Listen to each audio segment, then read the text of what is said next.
watching the clock, 10,000 hours go by. I keep putting in work, the tears are filling my eyes. I swear I've never been tested like this, but this is mine. It's not a matter of chance, just a matter of time. Never look back. If something's standing in my way, I always push back. If something seemed impossible, I never took that. Nah, cause now I know better. Can't stop, won't stop, I won't quit ever. The farthest won't take me, the highest fall, it won't break me. The blood and sweat is what made me. I'ma get mine, just a matter of time.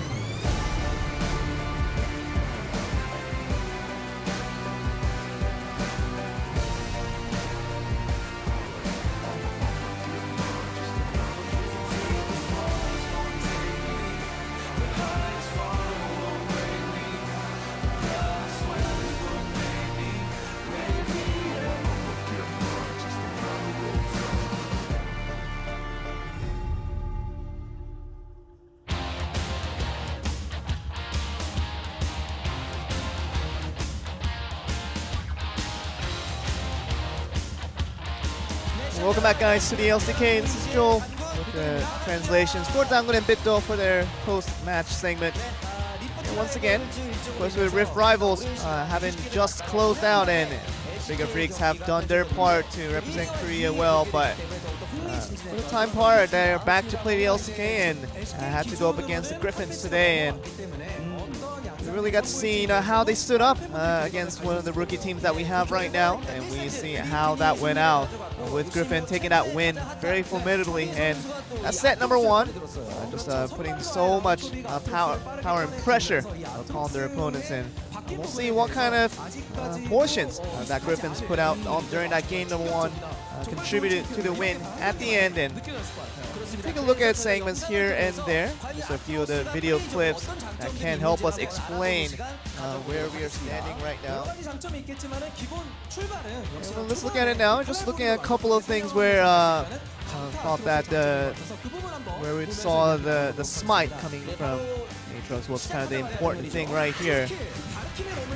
And this was right here, where it's a level 1 clear of these Raptors. It becomes a possibility with that smite, and there's no way that Kuro's gonna fight against that one, because even trying to take out that 10 gold from either of the smaller Raptors still is not gonna be worth the trade. And for Zoe, you just had to go with that disadvantage that early, and that mid lane was such a big advantage towards the Aatrox from the very beginning part of that game. Of course, you knew that with that smite Aatrox becoming a trend nowadays in Korea, the Zoe with Kuro trying to come back for that counter, but there's little that he can do without a smite of his own. And we actually saw that there kind of ended up being a snowball towards the mid lane, with Zoe finding it difficult to imply the pressure towards his opponent. And we'll see how that goes, because right around here, just once again going back to the Raptors, and really just whenever the Raptors spawn back up,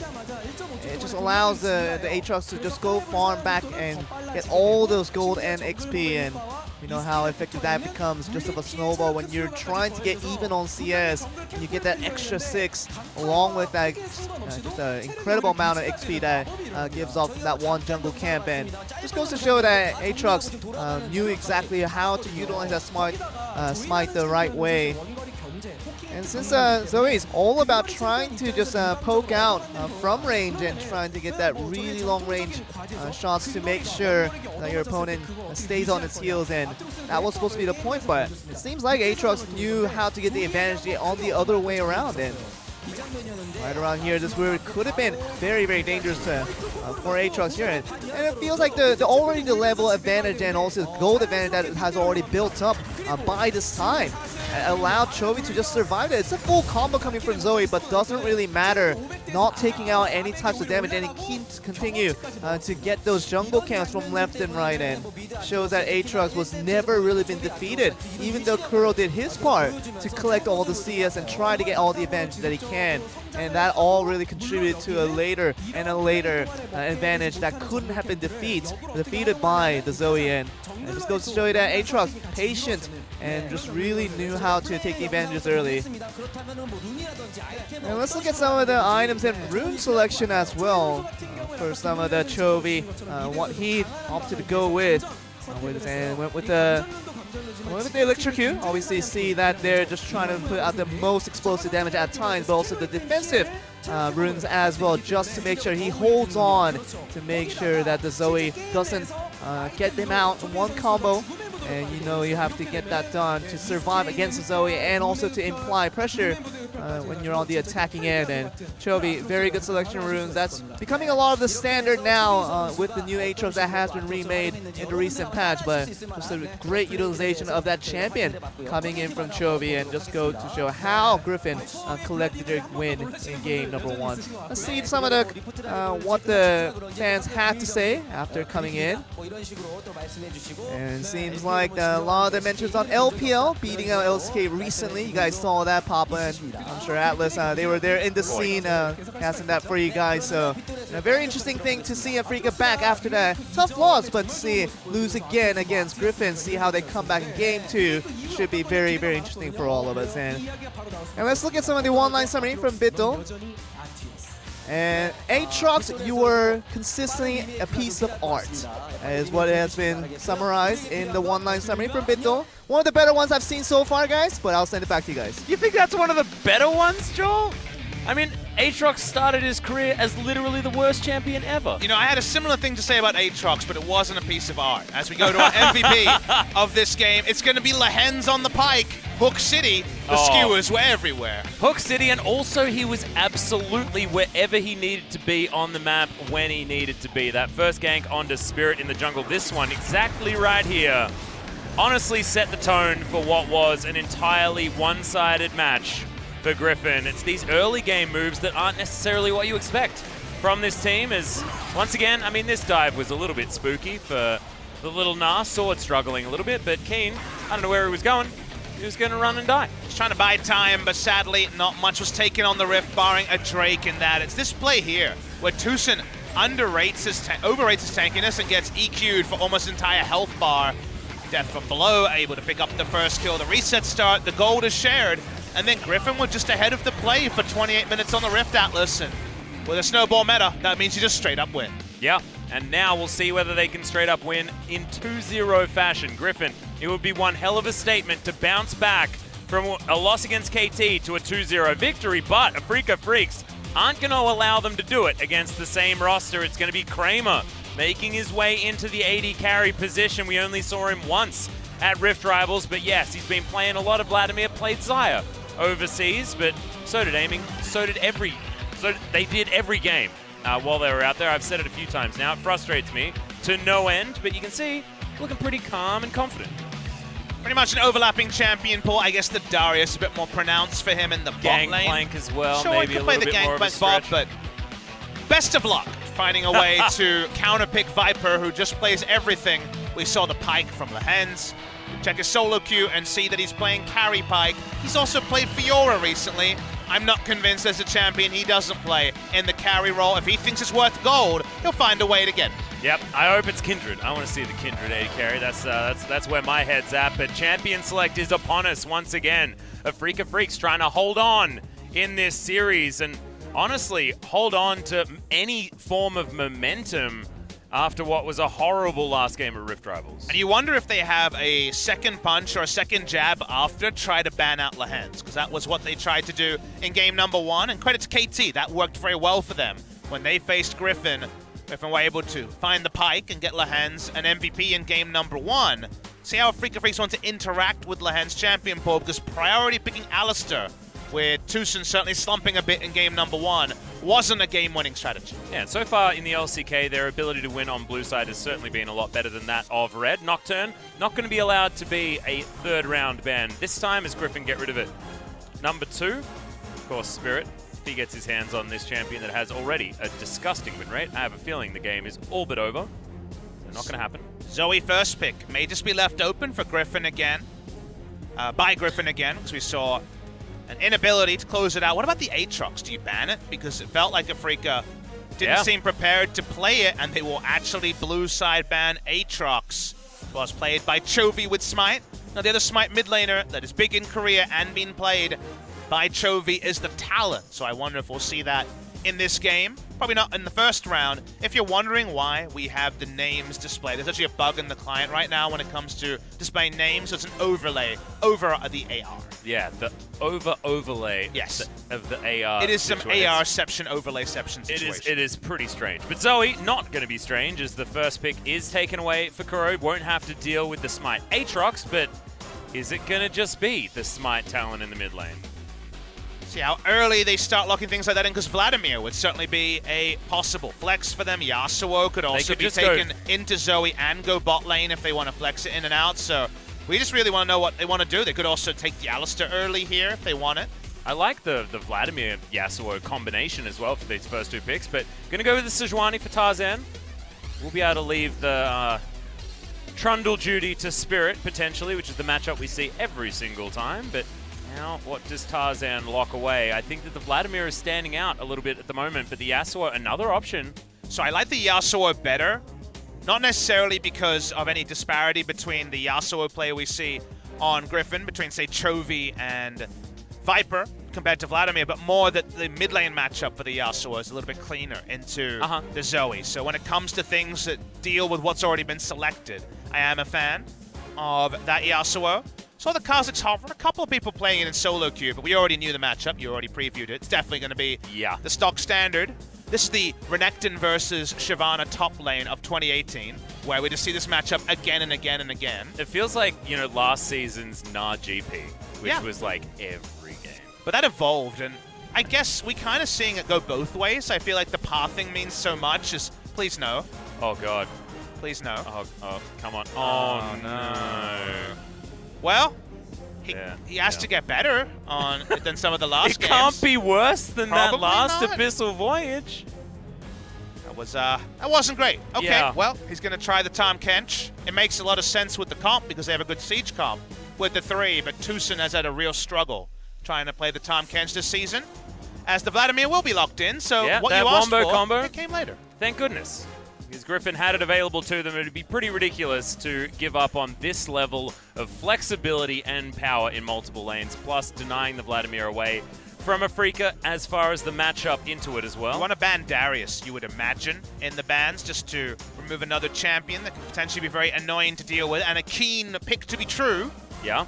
But the Varus for bot lane power is going to be banned away. Would you ban... Okay, I was going to say Shen, but Shen already banned by Afreeca.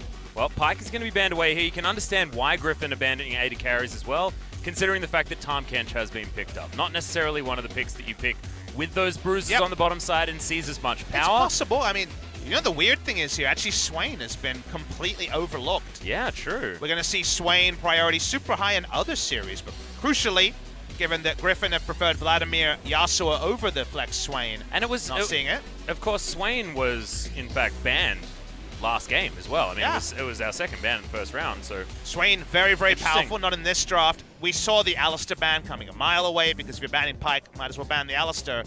Get into the dregs of the Lehen's champion pool.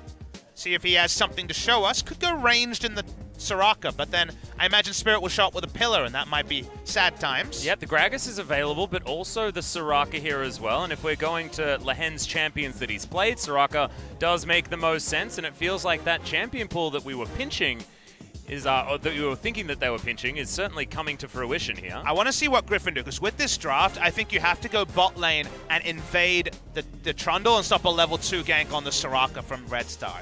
Now, we saw already the carry Vel'Koz being played by Deft. Yeah. Back at... And it was damn Rift Rivals. It was, and it's very likely to be the champion here. Always outside chance to say bot lane Zoe instead, but that was only in one game of Funnel. So probably going to be back on that carry Vel'Koz. Honestly, Soraka can be very predictable in her positioning to get star calls off, and then you get a knock up and death from the Vel'Koz post 6. Yeah, could be really scary. However, Soraka Vladimir, if that's going to be the lane, is one hell of a lane to run into, as Kane, he's got a taste of the Mundo, and then he's heading toward... Oh, no! It's the Gragas, and most likely for Keen on the top side of the map. I'm a big fan of this over the Mundo, because if you Mundo, you get Darius'd by Sword, and you have a bad time. Whereas the Gragas is a lot more balanced champion, has an escape, is very, very stable and nice. It's a top lane Gragas. However, the sad point there is, why not just pick Mundo into the Gragas and have a farm lane, and then eventually the Mundo is going to run at the Vel'Koz, and Vel'Koz is going to have a sad time. Exactly. And also, Mundo plus Soraka is one hell of a filthy combination of champions when you get to the later stages of the game. But it's an interesting draft here from Griffin. They do have a lot of power in their mid and 80 awesome dude position. We'll see how they navigate the later game team fights, because it feels like a very bruisery, brawly type composition this time around, with a lot of finesse in the hands of the Afreeca Freecs. I feel like if you play Vel'Koz perfectly, you win this lane super hard, but you're asking Kramer to play Vel'Koz perfectly with, with guessing less than 10 games of Vel'Koz is a very new pick, probably inspired by Deft at Rift Rivals, maybe scrims around Rift Rivals, but no earlier than that. Very interested to see how he goes, because it's a big range advantage for the Vel'Koz, post 6 especially. Yeah, and we know that the supports especially were having a lot of conversations at Rift Rivals about how to beat the LPL teams, how to get themselves into the best position possible. A lot more communication in 2018 than there was in 2017 when it came to Rift Rivals, so I have a feeling that you're exactly right there, Papa, that they would have been certainly discussing. A lot of magic damage on the Afreeca side as well. They got the matchup, but is it at the cost of overall 5v5s? Doesn't always matter. You can try to snowball. But snowballing on Griffin, that's going to be tricky. Yeah, and if you have a look at the lineup here, I mean, all of the CC that is available for the Afreeca Freecs, on top of the fact that they have so many champions that can be very squishy if you get on top of them. When I was talking about finesse, it's going to be all about where the cask is going to land and where all the CC is going to come from. But ladies and gentlemen, game 2, it's upon us right now. Can Griffin get the 2-0, or are we going to get 3 games? Let's find out.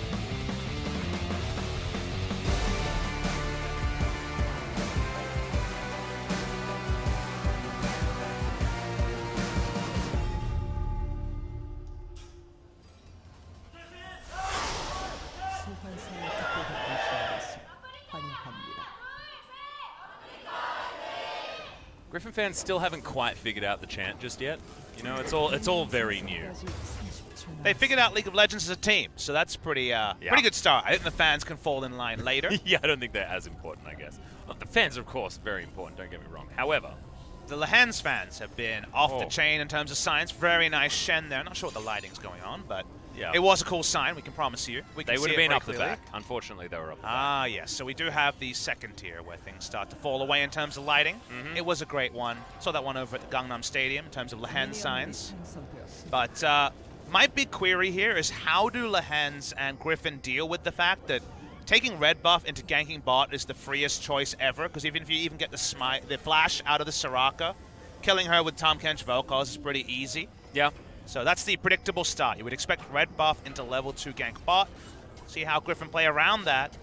Lehens went back after putting down Warding Totem and changed to Sweeper just so he doesn't face check a Tahm Kench and start his own dude. And as we have a look at the mid lane, Kuro, of course, having that range advantage, but Chovy, the fancy new skin, is going to be doing the very best that he can. Both of these mid laners taking the cleanse just to keep themselves as safe as possible.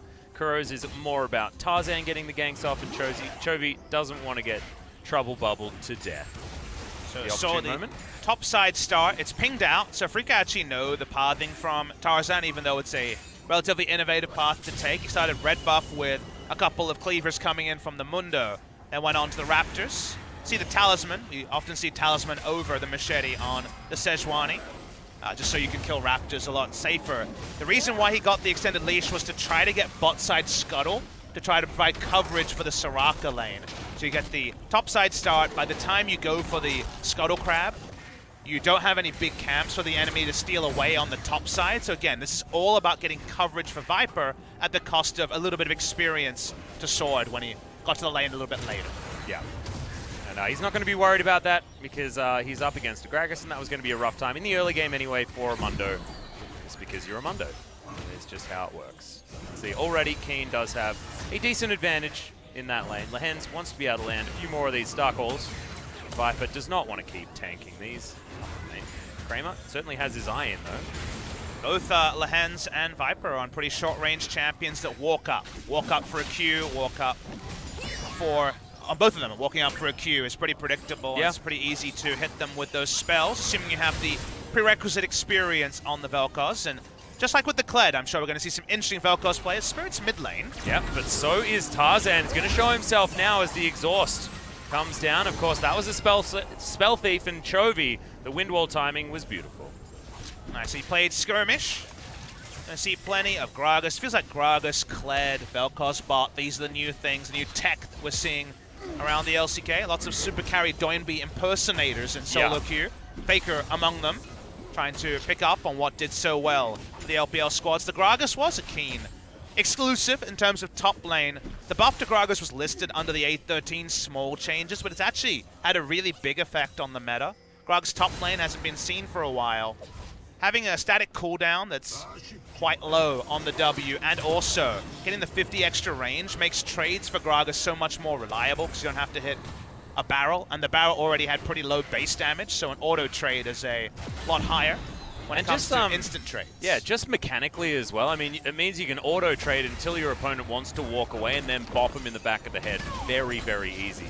And remember, the Q, if you're trying to hit it, is usually the uncharged version, doesn't do a lot of damage. So the W can do a lot. You usually see Q max anyway for wave clear, but when Keen played it last time, he did go body slam second, not the W. So 1 point wonder, but a really strong 1 point because it doesn't scale on cooldown like it did before, which necessitated you to max it second.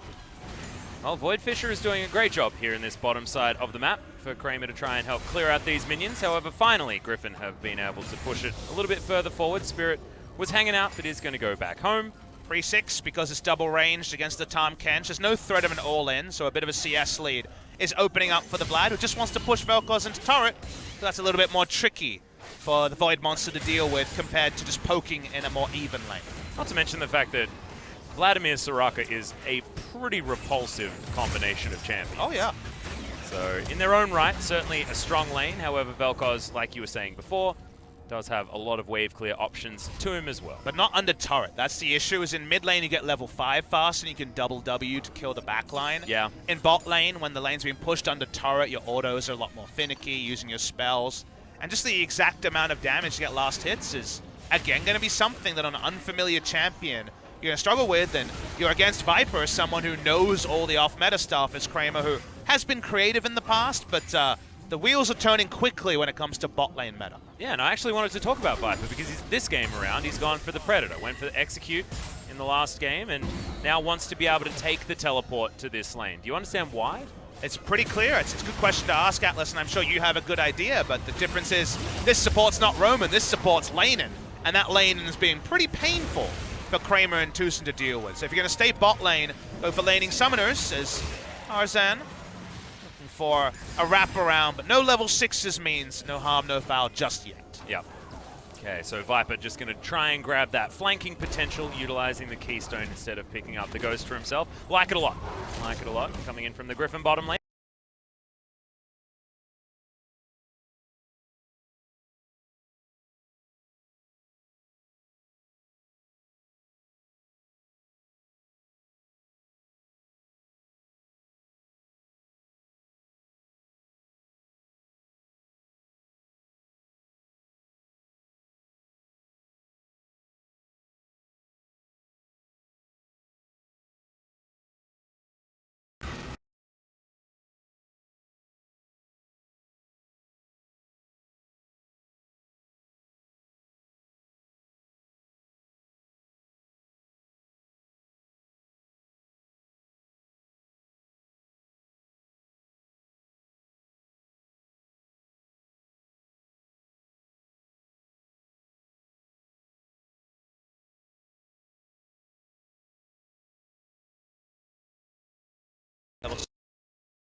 An extended range W. It's actually another reason this top lane Gragas is powerful.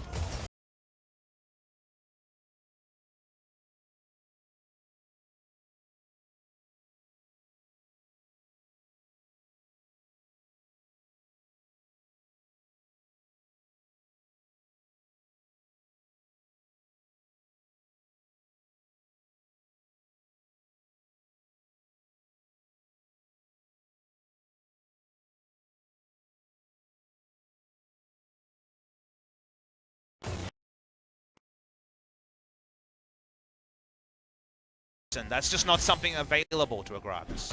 Right now, Kane, it looks like he's building a Trinity Force, but it's not going to be. It's going to be Iceborne Gauntlet. And potentially something like a Spirit Visage. I hope it's a Trinity Force. There's So a do I. chance. That'd be damn cool. Trinity Force Gragas happened for a hot moment there, way back when.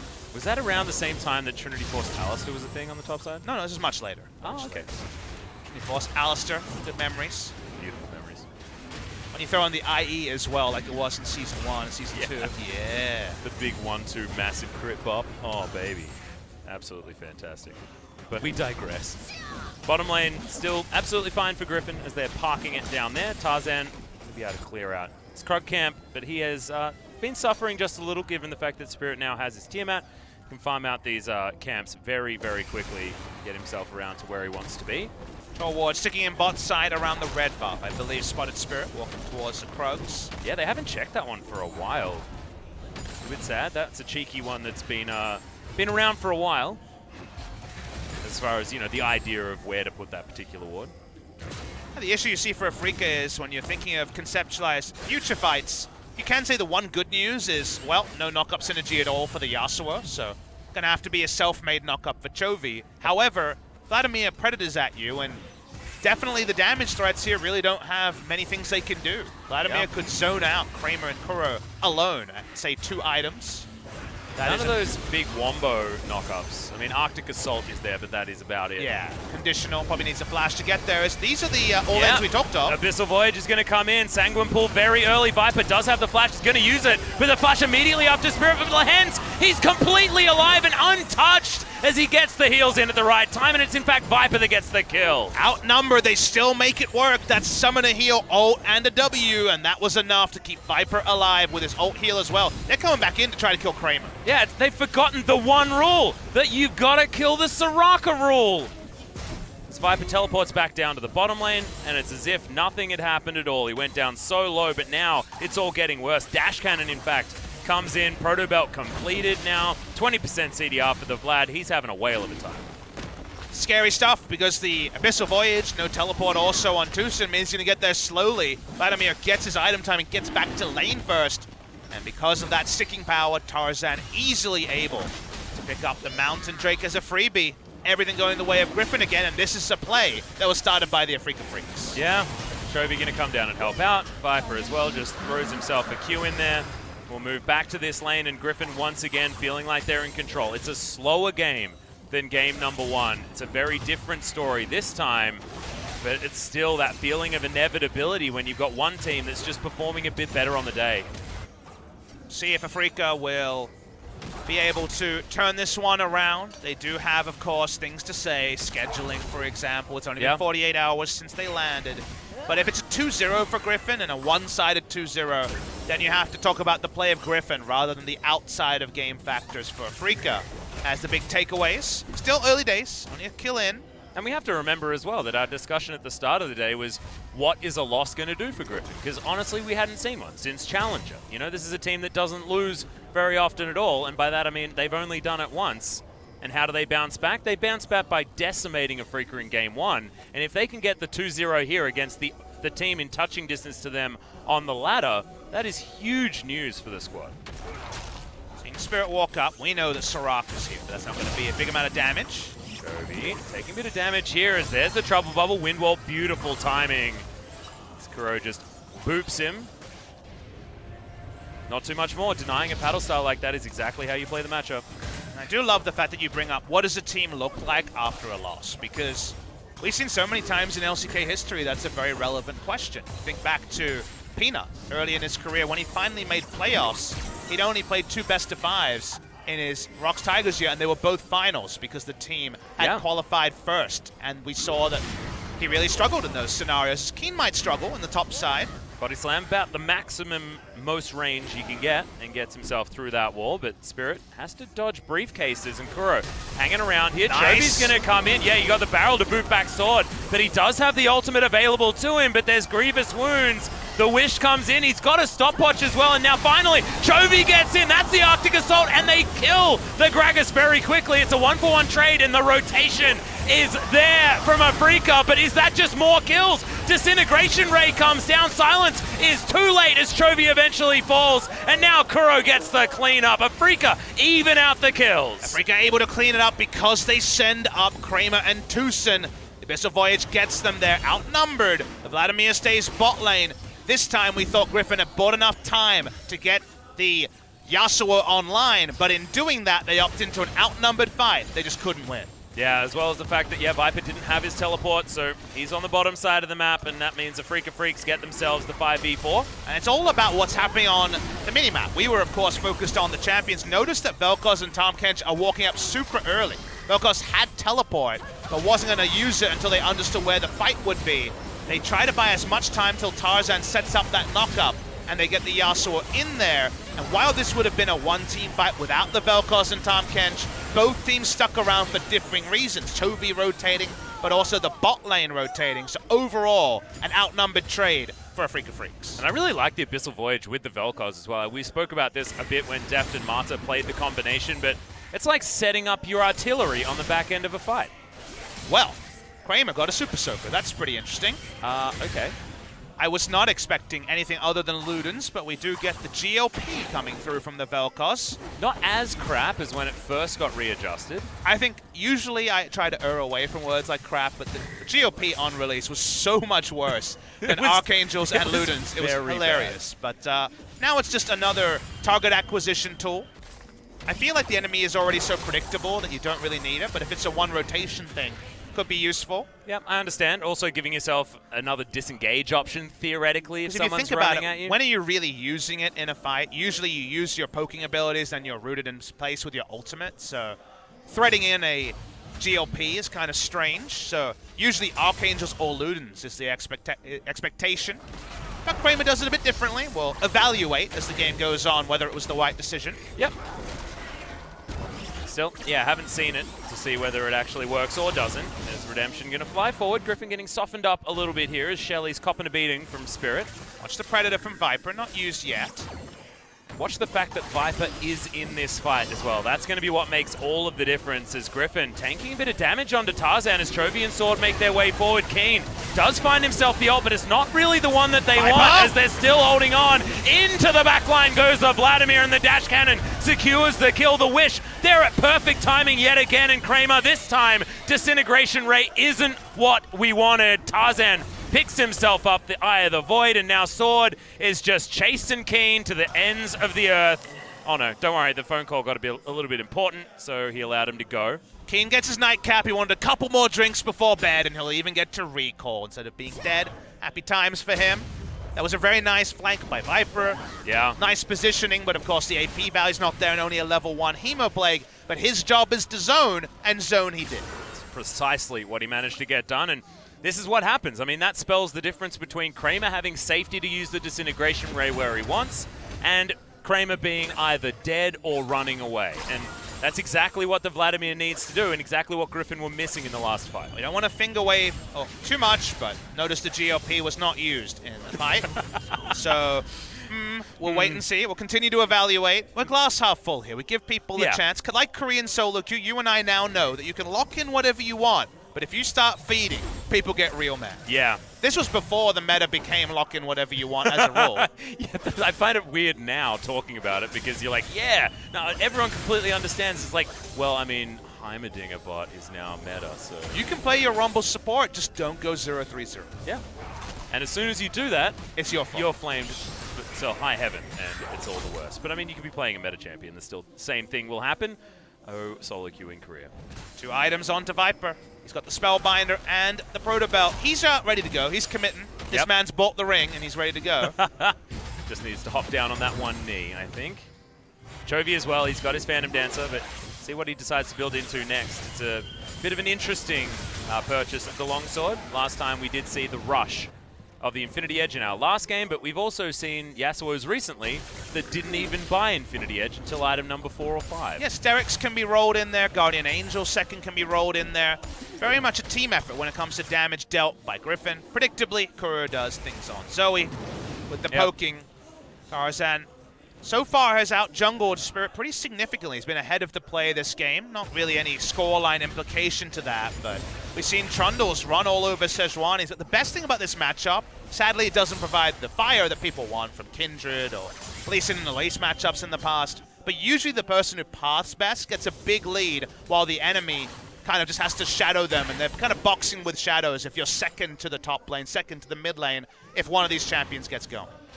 Well, you can see Tarzan certainly had a decent time of it so far. Lehen's taking some damage here by the geometry that Kramer is able to throw out. And the siege is on. Tarzan is going to deny it.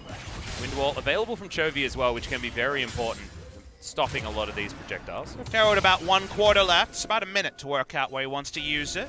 Might try and time it with any sort of a Drake start. Actually just looking for the Afreeca Freecs here is Tarzan. Very Risky, aggressively they don't have control wards here. This is actually controlled by Afreeca, and yet just reading the scenario and looking at where the champions are. Feels safe enough to walk up. He was close enough to Viper, who's now hit level 11. So rank 2 Hemoplague online, and certainly something that needs to be respected by the Afreeca Freecs. Does seem like Sterix will be the choice by Chovy. Yeah. Doesn't want to be popped and blown up, and knows that getting a... if you have no help when it comes to knockups, you're probably going to have to brawl for a while to get a last breath, so why not live a little bit longer is kind of how Chovy's looking at it. So don't mind the pickup, even though we're trained to think anything other than IE and PD is some sort of lame choice. Well, I mean, now that the IE has been changed, it's a little bit of a different story, because it feels bad going 120% crit for the no extra value being picked up. But I completely understand, you know, it's just those two items that you definitely want, like Callista delaying the Hurricane as well as the Blade of the Ruin King. Shelly sets herself up. Wait, let's hold the point. Ultimate's going to fly forward. Toussaint taking so much, has the Grey health, but Shelly's just going to take down the turret. I feel like that was almost worth it just for that, because it's going to be very, very close to dead. Now Kramer finds himself a good ult, but Keen is going to knock them away with his. It was a decent dash. The wind wall was a bit late there, so the CC did register, but not enough to get a kill. Don't think Lehen's can keep everyone topped up, so nice siege here for Afreeca. Yeah, this is what their composition certainly can do. With all of the poke flying in, and they just brute force the outer turret in the mid lane. Completely even gold right now as Lehen's takes so much damage. The heal has to be used. Flash as well. As Viper just runs in on his own. Hemoplague's going to give him back a whole host of his health bar. And now Tarzan's looking for its sword. Comes in with the teleport. You felt like maybe it was Viper just on a one-man effort, but of course not. This is Griffin, and it's always a team effort. They've got two so far, and everyone's running away. They'll grab the turret as well, and Afreeca Freecs a little bit too far forward. Turning that one around when the siege seems set up for Afreeca is a quintessentially Griffin move. This is a team where if you keep your eyes on the screen and only look at the champions, you lose out on the nuance. I agree. It seemed like a rush of blood to the head, but it was actually inspired, and now the Gragas, he's under enemy lines. Yeah, and who should have a rush of blood to the head, Papa Smithy? It's certainly Vladimir, as Viper once again trying to get the damage done to Keen, but Keen doing a good job making sure that Griffin gets frustrated, keeps himself alive, and denies a lot of vision being decorated around that Baron pit. Let's have a look at this one again. And you think, I guess he just wants to allow the Soraka to recall. That's why he's going in. He knows he can go in and out. He's not going to kill any of them. We knew that, the damage calculation in the early game, but it's because they have the lane ward. Sword comes in, Tarzan from the flank. It may not be an ace, but just like the great teamfight setup we saw in game number 1, this is Griffin, and against a strong siege comp, they do take that all-important mid lane outer turret. I want to talk about the execution of Viper as well. I mean, he did basically everything completely perfectly on the Vladimir. This guy is the next superstar. People say, who should I look at on Griffin? And for the start of the season, it was Chovy. I think Chovy's impressive, but Viper at the moment, again, I just have to read off. If you guys don't know, my preparation is to write down like win-losses with the champions and KDAs. Viper's season is 5-0 Vladimir. Remember, he's 80 carry. 2-1 Rise, 2 games of Yasuo, a win on Aurelia, Gangplank, Morgana, Talia, and Kai'Sa in the bot lane, as in the carry role. And he's played Darius and Lucian as well. And his identity was the hyper carry of Griffin, who won in the late game around Viper. So many players were exposed in the early season where people thought you can't play AD carries, you have to play crazy stuff like Heimerdinger and the Bruisers. And we saw great players like Deft and Prey try to play new stuff and just not look as good. They fell back to the AD carries. I mean, you look at Reddit at the moment. I mean, Reckless just had that interview talking about how depressed he is about being benched. And not playing. Yeah, straight up not Meanwhile, playing. Viper, who was known... Griffin were known as, we need to delay it to the late game so that Viper Viper gets can his win. items and wins on an AD carry, can now literally play everything at an LCK level. And to be able to do that at 17 with no professional experience behind him is just outrageous skill. Yeah. And he's bought time for his friend Chovy to pick up that Sterix gauge in the mid lane as well. So it's even the Yasuo that's going to have a lot more staying power in these fights. Looking over the other side, couple of item spikes here is Keen, Iceborne Gauntlet, and the Abyssal Mask to come in. Luden's Echo was augmented by the Morellonomicon here for Kuro, and another book was picked up by Kramer. So 2 item spikes across the board for the Afreeca Freecs. But looking at the Vlad, he's almost up to item number 3, and that's going to be a pretty sweet hat for the Hemomancer. And you wonder if an Archangels came in for the Vel'Koz, maybe he could have been in a different spot in a team fight, because you look at the items and you say, if you play to your items, you're both running away from Vlad, and then you're dying to everyone else from Griffin. I mean, the only thinking that I've got is that it's pretty hot here in Korea at the moment, and therefore a Super Soaker having a water fight sounds like a good idea. Speaking of water fights, the Super Soaker is out as the Devour comes in from Tucson to make sure that he doesn't die, but it's a couple of ultimates traded as Hemo Plague was put in as well.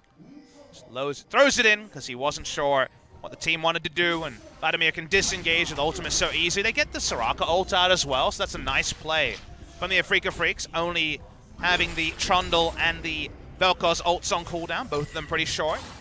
Sword continues to play the side lane. Control ward line for Griffin is face check Baron, but not control Baron. So finding a way to stick on the map a little bit should be the next objective for Griffin. Yeah, also to understand where all of that vision is available, but all of the river vision for Afreeca Freecs certainly making them happy boys, as we're going to illustrate it with our observers as well. It's all about playing towards your wards. The wards on the enemy team were to set up bot side, but because everyone fully disengaged, Tarzan gets the scuttle anyway. Control ward sticking on the Baron that right now Griffin don't feel strong enough to face check. Getting ability to fall back to an objective like Baron for a team that's really looking about the Viper flank. That's kind of how they really shut down this enemy team, is with a flank play. Yeah. Also catching Afreeca Freecs in a position that they don't want to fight in, Yep. right? When you've got a Vel'Koz, it's all you need to talk about. Just think about it as having a Trebuchet, you know? Trebuchets don't work so well in melee. And you just have to think about additional variables because it's Vel'Koz. Like, against Rumble, don't walk in a narrow choke. The Equalizer will kill you. With Kramer, it's don't allow him to flash into, say, the Raptor Pit and then just unleash the ultimate with Terrain to provide him with the sort of coverage that perhaps his team won't be able to do. So there's always little extra variables with some of these champions. Zoe and Walls, another one. Yep. Kuro not going to be able to find the Paddle Star onto the Trouble Bubble target, though. Therefore, not going to get maximum damage. Keen going to rotate up before Sword, but he has his teleport available. Tarzan spots out the Fat Man. Timing's so important. Remember, Chovy, like we mentioned, has very limited CC set up for his ultimate, and if he does no damage, Vladimir won't do enough to kill the entire enemy team this early. So it's very much about how you approach these fights. Very much about what the Sejuani can do as well, talking about who can set up that last breath. Right now, Griffin just doing the best that they can to give time to this Mundo. Flash comes out of Tarzan, though, to get out of the way of the ult from Keen, which has a very short cooldown, especially given his build that he has currently. Now has to move down to the bottom side of the map yet again. Good flash. If he had gone for the Q, it would have been too slow and he would have been knocked back. So flash for safety there. Or into the wall as well, which is equally as bad as Trouble Bubble. Remember, this is a piggy without the flash. Geometry not going to find the target as Afreeca Freecs getting frisky. Sword, he's gone back to base. Now going to join the rest of his team as ultimate has to fly out. Tarzan needs to get out of here, but he can't. Kuro picks someone up, and Viper tries to go for the flank yet again, but this is not what we wanted. Flash over the pillar, immediately answered by Spirit, but Hemo Plague gives him back a whole bunch of his health bar, and even has the Crimson Rush to help out as well. Meanwhile, in the backline, Tucson taking so much as Chovy, skirting this fight. Viper somehow still alive, as well as Sword gets himself to exactly the position that he wants. And Kramer doesn't have the Disintegration Ray available yet. as well. My God, I don't know how none of Griffin died apart from Tarzan. Because everyone was trying to DPS down Viper, who has self-heals aplenty, and a Soraka next to him. They can't kill the Soraka. That's the struggles. They want Chovy. Yeah, it does have the wind wall. Successfully dodges the trouble bubble with Nobody wants Sword, to be clear. No, they just walked past. He's like the guy in the station who's on the phone. You feel awkward because he's talking really loud. And you're like, oh, you talk big. Oh, no, not me. I'll walk past. This is forever alone Mundo, because he's built the most magic resist ever, and the enemy team only does magic damage, so Yeah. they have no threat on him. This is good play by the side of Afreeca. They take advantage of Vel'Koz's threat range. Viper doesn't go in at precisely the right time. He's a little bit late, so you assume he's going to die. But let me introduce Vladimir Soraka for staying power.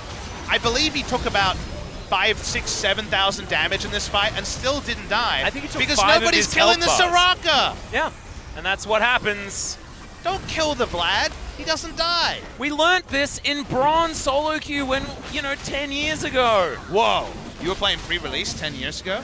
Yeah, pre-release. Got my hands on it in Australia. It was 700 ping back then.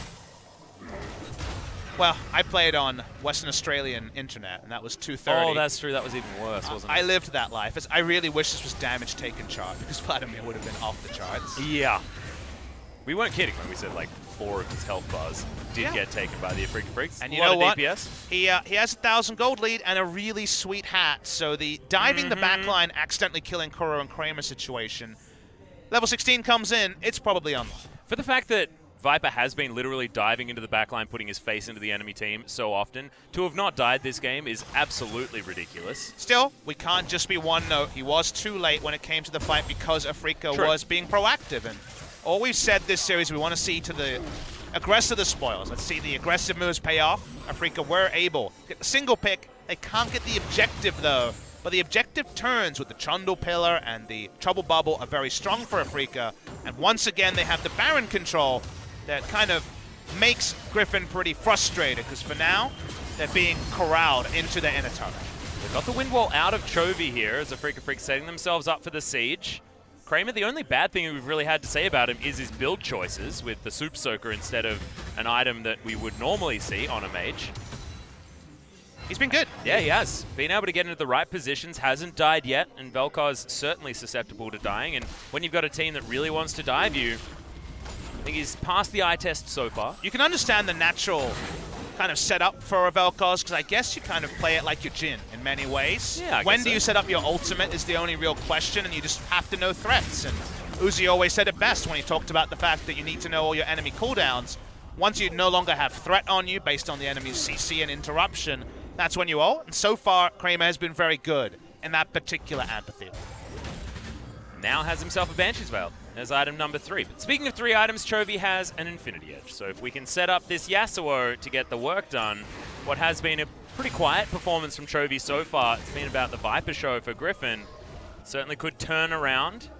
Speaking of Viper, he's going to move off his top wave. And I think we're at the point where if Griffin run at the enemy team and hit their buttons, they should win. It's just the setup to actually getting there is hard. They need a flank, they need vision control they don't have. They have item timings now. I feel like we've tipped, but it doesn't matter if it's a 5v4, if one person is pillared and Trundle ultimate and died. So there's definitely a lot of counterplay for Afreeca. But if we just decide to ARAM 5v5, I think the items in for Griffin is Tarzan. Yep, knockup's going to come down onto Spirit, and he's dead. Chovy easily picks that one up. His new golden sword, certainly very useful in that regard. Devour is going to get Keen out of there, but the damage has already been done, and Griffin, they're going to run straight to the Baron. There ain't no smite on the map this time around for Afreeca Freecs. Real hype killer there. Spirit just face checks the brush. You can't afford to. They don't own that vision anymore. He goes down, and because it's the smite, this game could just be decided by this Baron. Well, see whether Afreeca Freecs are going to let them do that. Remember, all of the disruption is here, and if they're busy with the Baron, could be an opportunity, as Sword does not take a lot of damage at all. We've got double Morellonomicon, but it looks like it doesn't even matter as Hemoplague flies forward. Viper once again gets backline access. Hemoplague pops, and he just jumps over the geometry. Will get knocked up, actually no, but tanks the Trouble Bubble, and Wish has to be used to keep him alive. Griffin will now move back to the Baron pit, and it's only Keen they were able to pick up. Spirit is alive once again. And I know you guys were concerned, don't worry, Mundo's back to full health, but Tarzan isn't.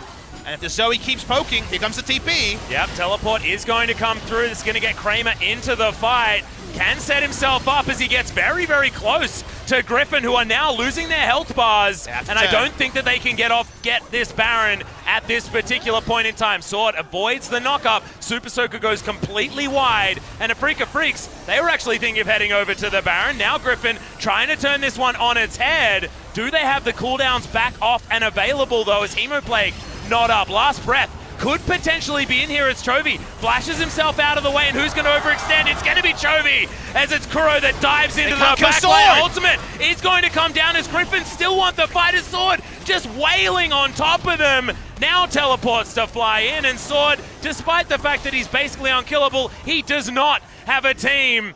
Tarzan, flashes to get over the other side of the explosive cast because we zoom once again. In on Sword, taking basically no damage, eventually falls. And they get the Vladimir as well. That's a really important one. Maybe this Baron to the Afreeca Freecs. Do they have cooldowns? Do they have health bars? They're trying it. This game is one hell of a yo-yo, Papa Smithy. We are onto the purple worm this time for the blue team. Afreeca Freecs have found their avenue. Okay. Rift Herald? Sorry, Rift Scuttler? Scuttler? It's an odd thing. Maybe they were just seeing Run where the Tucson. Baron... He has to actually... What is even happening? I'm not entirely sure. But Tucson is going to survive in the end, as we discover that Baron not a fan of Shellfish. This Baron almost getting the triple kill. Yeah, very, very close. But they do get it in the end. Secured by Spirit. Now it's the Afreeca Freecs with the ability to take it as we finally have some time for a replay. And the transgression by Griffin is earlier than this clip rolls. It's actually staying on Baron too long. They didn't respect first the Zoe, and that's usually enough for many teams to fully disengage Baron. They play around until the teleport hits, and then it's too late, then they can't turn. They don't have Hemoplague, and they need it for zoning and damage reasons. They may have comically tanky members. Let's see how Viper died, because him dying was the most surprising thing. Bubble. Let's watch over the wall. He's in the shop. Trouble bubble. He's in the shop. Really nicely played by Kuro. Gorgeous. I think that might have been his actual flash as well. Not a spell stolen one, but you always do get a bit confused here. Let's have a look at these damage graphs. Damn, Kramer just tore him up. Yeah. Look at the piddly damage marks in a minute compared to the enemy. That was, yep, Griffin not dying, but sadly no exit plan was a pretty costly one for them. It's going to be an interrupting Drake. All this really does is spawn the Elder, which will come about 41 minutes into the game. Big moment for Afreeca. They really needed to be about the poke. They got the poke down because you saw Griffin be too staunchly on Baron, too stubborn in their Baron setup. And Afreeca could find a lot of standing gold in these pushes. Yeah, he's going to be equalized somewhat here by Sword. Afreeca moving towards the inner turret on the bottom side, but the Mundo doing the same thing on the top. Can Griffin actually defend is the question. They don't have much wave because they kind of need a teleport flank from Viper, and he's still in base. He's waiting for it. Yeah, he wants that home guard teleport option. Is teleport available from Sword as well? You can feel Griffin is stewing something right now. That's the wall he would go onto. Keen's clearing it, so the Vladimir has to walk There's one behind up. that wall as well if he wants to try and get in that way. Teleports haven't been utilized just yet, but the tower does fall down. The poke composition working thus far. Kuro going to get slowed down by the Cleaver, and Sword just does not care about these trouble bubbles. No flash on Kuro, no flash on Kramer, but crucially none on Viper either. We're very, very tense here. Tarzan looking for an opening.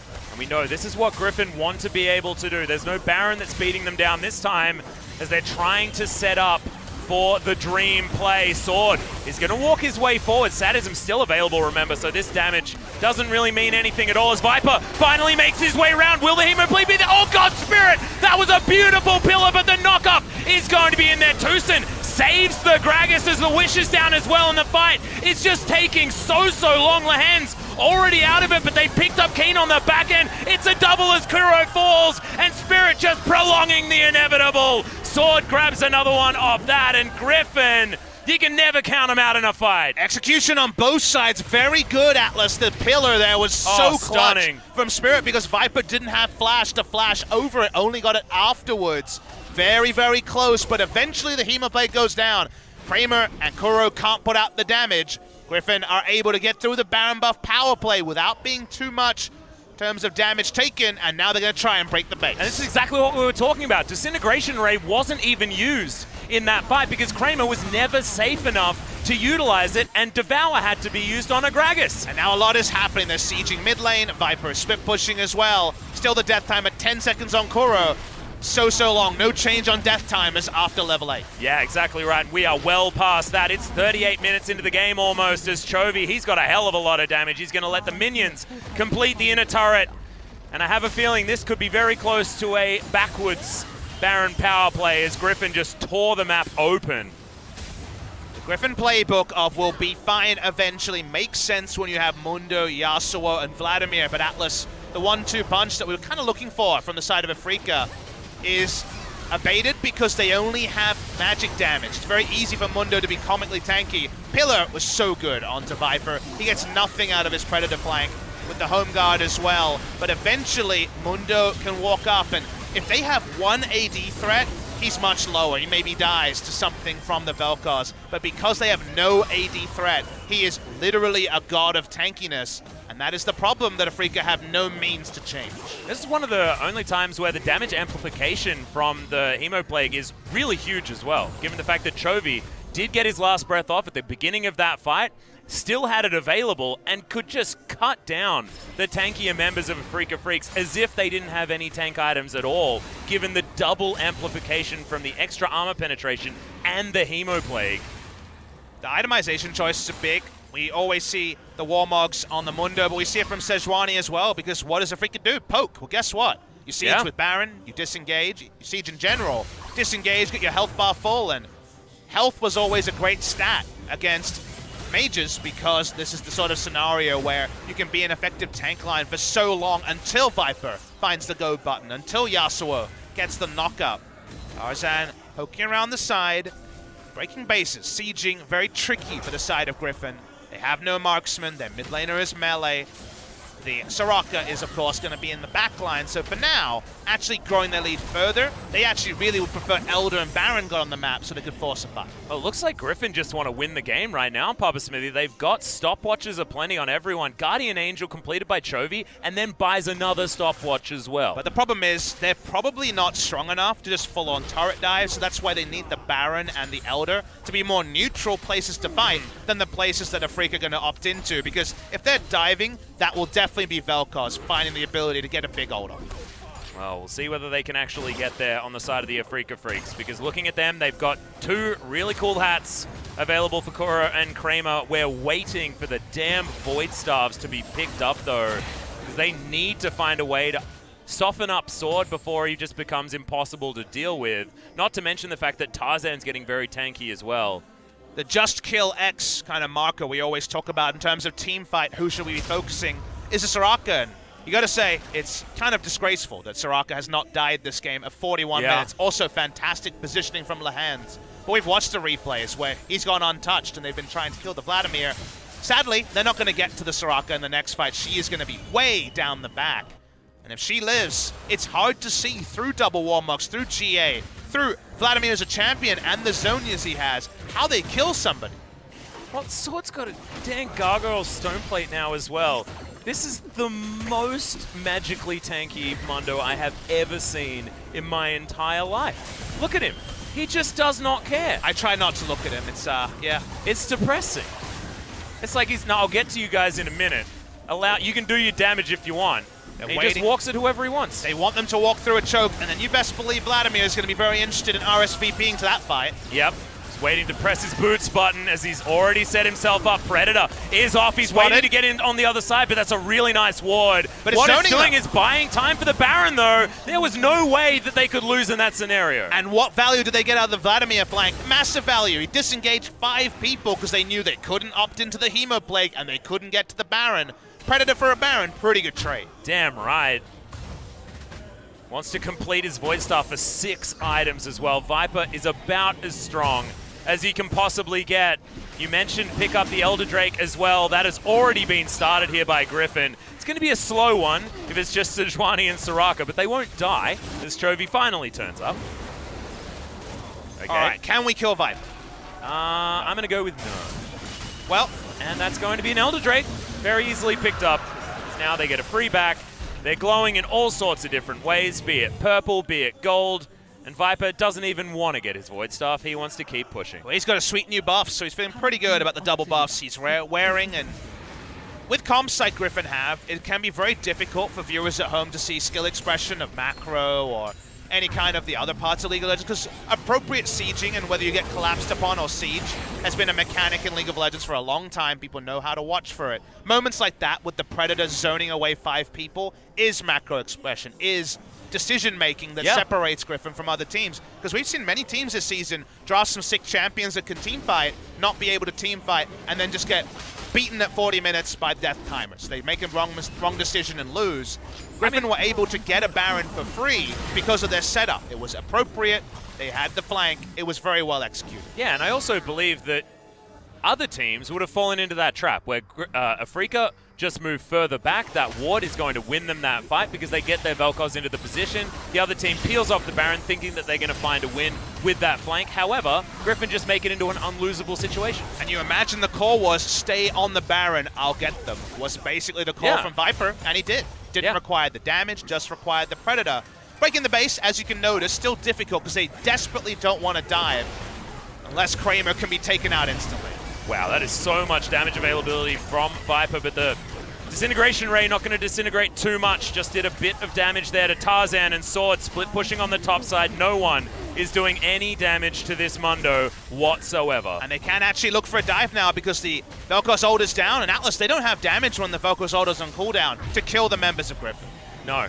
They don't have any damage to kill Sword, but thankfully he's not near this fight. Teleport is going to bring Viper back in, looking for that flank like we talked about. Remember, stuff this time. Yeah, and the mid inhibitor turret is not there. He's just going to book it right into the back line. No disintegration ray, no worries here for Viper, as Kuro may just die as an afterthought. Dash Cannon picks it up, flashes forward, Crimson Rush. So much work to be done, just goes golden with his Zhonya's, and everyone's just diving the fountain. Griffin, it's looking like the 2-0 of Afreeca Freecs.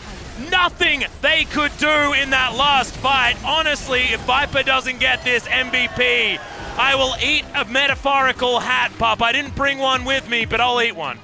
Welcome to the new Kings of Korea, different from the old Kings. The rookies get it done against the Afreeca Freecs. We saw them stumble, and we wondered 2 weeks later, how would they be able to take down one of the best drafting teams in the world in Afreeca? Outdrafted, outplayed, some great macro movements from Griffin. They add Afreeca to their hit list, and now only Gen G is a team that hasn't felt the might of Griffin in the first round robin. And if Gen G was watching this series as well, you could imagine that they're shaking in their boots just a little bit as well, because damn, that was one hell of a performance from the squad.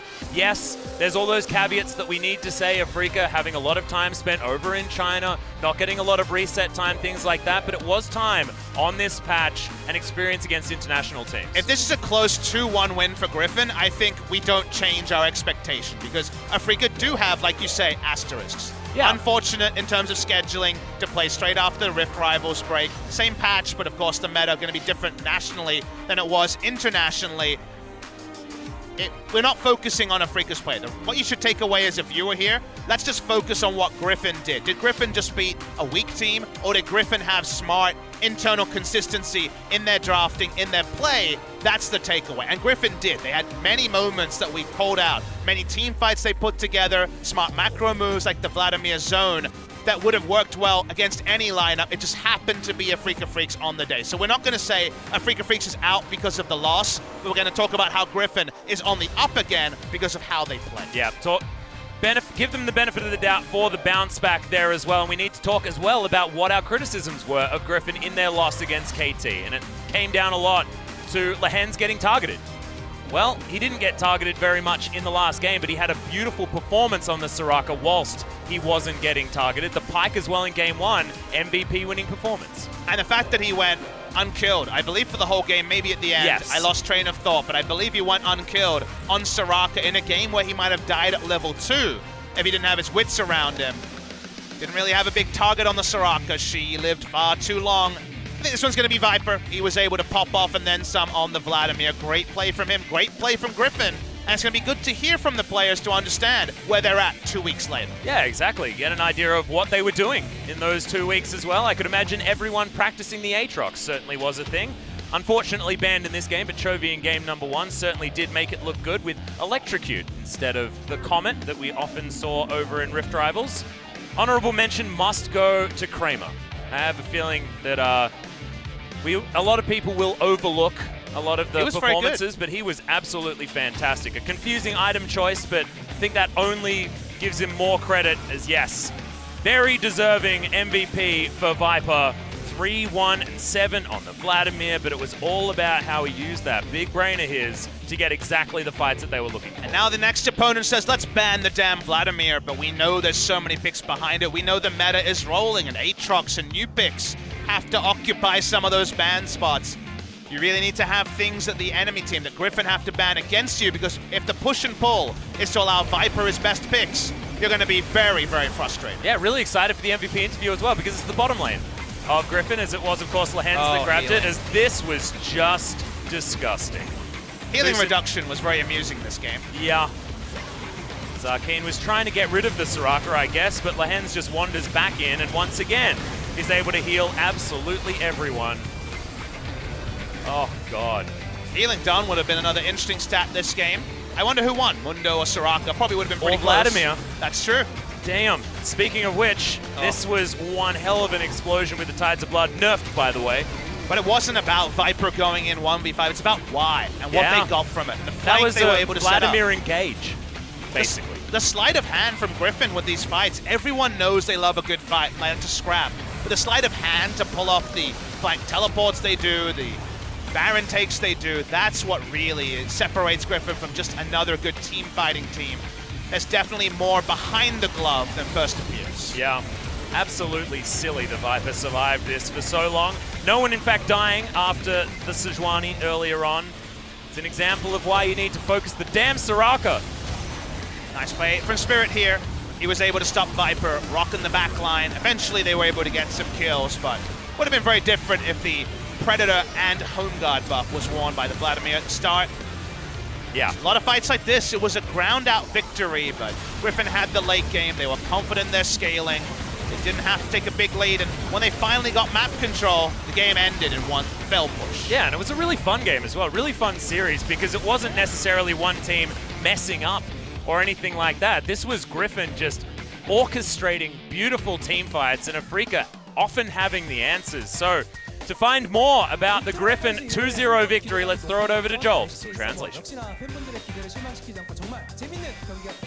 For the day, and we're here with Griffin, making it look clinical in the way they defeated out Afreeca Freecs today, and having a talk with their interviews, see how they felt about today's game. Lehens, it's been a long time since we've seen you on this stage, and what have you been hearing from the coach that he seemed pretty angry at you? I think winning is important, but I think how you win the game is a lot more important. But you know, as a team, there's so many things that we could have done better, and it was definitely worth with the coach getting angry at Sato. I think individually, but the most important thing is that as a team, there's a thing that we must get done, and even regardless of whether we win or not, it's those things that have to be addressed, and I'm glad that the coach did get to say that out loud. It feels like the feedback is constant in the Viper, obviously the Griffin organization, but with you, Viper, but it feels like the practice amount and also the entire preparation for how you guys approach each and every game, and has been really different and unique.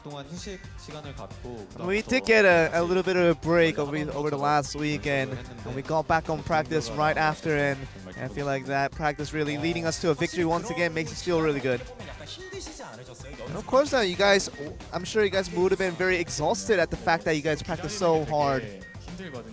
I mean, really, just throughout that practice all the way to the actual games themselves, it becomes a lot tough, and it feels like the Rift Rivals gave us a lot of motivation to play a lot better, and that's kind of our key to just trying to get better as a team. And of course, we'll be expecting good things from you guys in the present and also in the future, but we actually saw that LPL came out at first, and with LCK coming at second and LMS at third. It just feels like you guys weren't really involved in there, but it feels like as the Griffin organization who's looking good really, right now in LCK, how do you guys feel about the result? I think the regional differences in meta it quite shifts quite heavily, so you have to just wonder about all those things. But when you combine all those things in retrospective, you still see that the Chinese teams did the best, so definitely a deserved win for them. And did you feel like the Shen was a kind of a big part in how you guys worked in, especially right around that Rift Rivals, and you saw that it seems like Pyke, it just seems like it has raised up in standard. I think Pyke is a really good champion right now, and ever since I started with that champion, there was that one time that I died kind of annoyingly to the Mundo that one time, but other than that, I think it's still a very valid champion to use. And let's look at that scene where Lehens really just really want to forget, I'm sure, and just right around. It could have been a lot better. If this was right around, you guys went in for that red timing where that red buff was about to spawn. I mean, all of us were in communication to make sure we get in there at the right time, and just ever since we began the game, we knew we were going to make that play during that middle process. So, and Pyke and Vladimir, it just seems like a combo that has worked so good for you guys, but feels like it wasn't the highest win rates those two champions combined together in bot lane brings. But what do you think about that combination of the two champions? I mean, Viper is so good at Vladimir, so it doesn't really matter about what composition you put him up with, and he's going to be just fine with that champion. And it just feels like Viper, regardless of position in the LCK, just might be one of the best players right now, especially with that Vladimir. I mean, whenever I play with the Pyke support, and I don't have to have him on the bot lane for him to make plays, so I was just trying to enjoy the games and just trying to just relax my time and just enjoy my time there, just keep my health high. And for game number 1, it just feels like a really easy number 1 for game number 1, but game 2 seemed a lot difficult for you guys, going back and forth in terms of how the advantages shifted between the two teams. And for the ADC, and ranged ADC, as I have to say, it becomes a lot more comfortable at times, but whenever we try to have the Vel'Koz and also trying to have that double ranged champions in that bot lane, it becomes a lot comfortable for them, so we saw that we were having a hard time just penetrating through that area. And let's look at some of the scenes here, because it became very significant how this mid lane fight came through. Just felt like really an awkward entrance by you with the ultimate, and also with trying to just take out as much damage as you can, but we saw this become a later investment by the rest of your teammates coming in.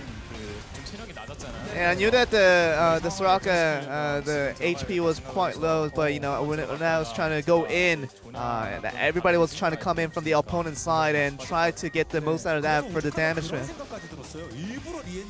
And it felt like Lehens just kind of put the aggro in, just right back out, and then really was just shifting in the aggro by you on that one. I didn't know it was going to turn out this well, but I was kind of trusting in my chances for my team to pull that off, so it was a difficult play, but teammates did a great job with that.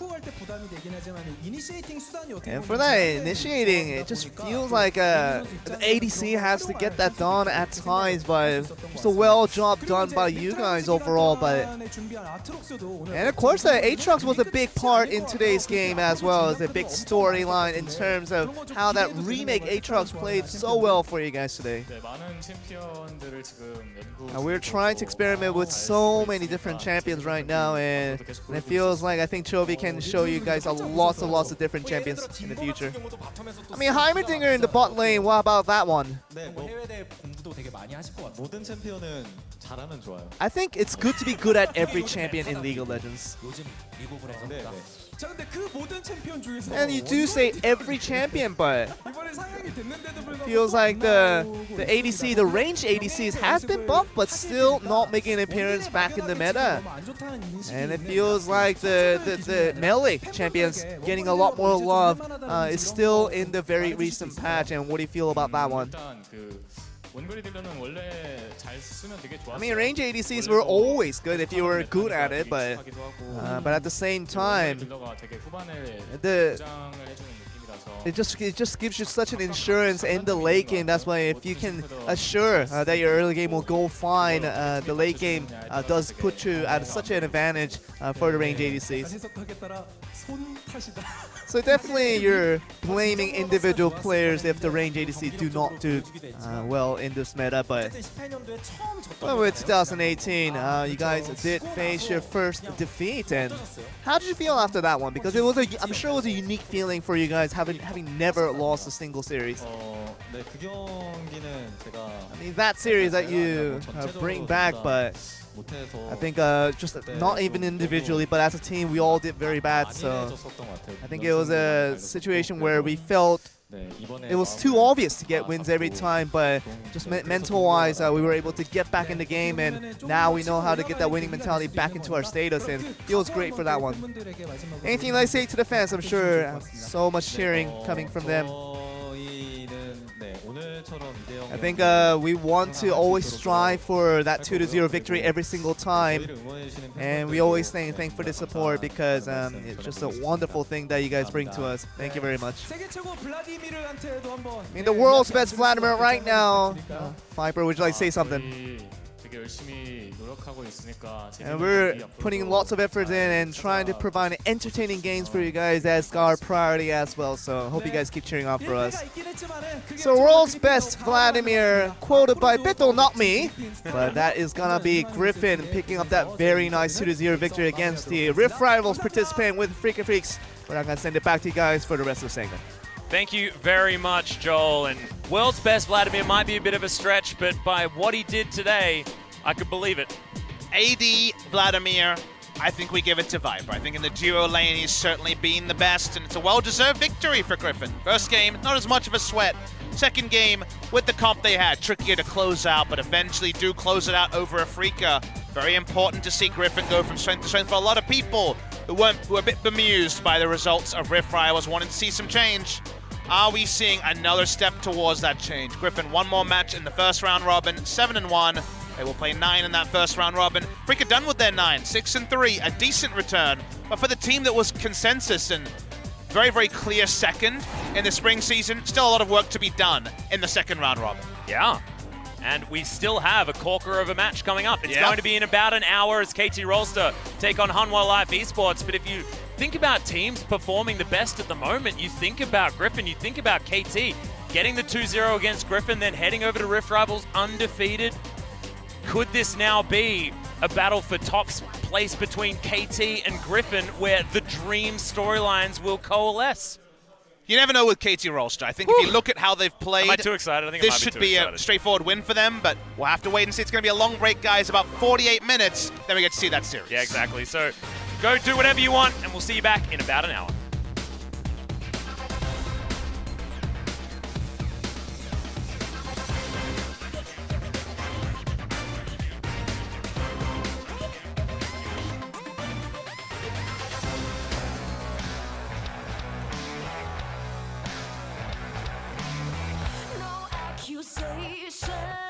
But you're the criminal.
Coming up next, KT Rolster, Hanwha Life Esports, 2018 League of Legends Champions Korea Summer Split.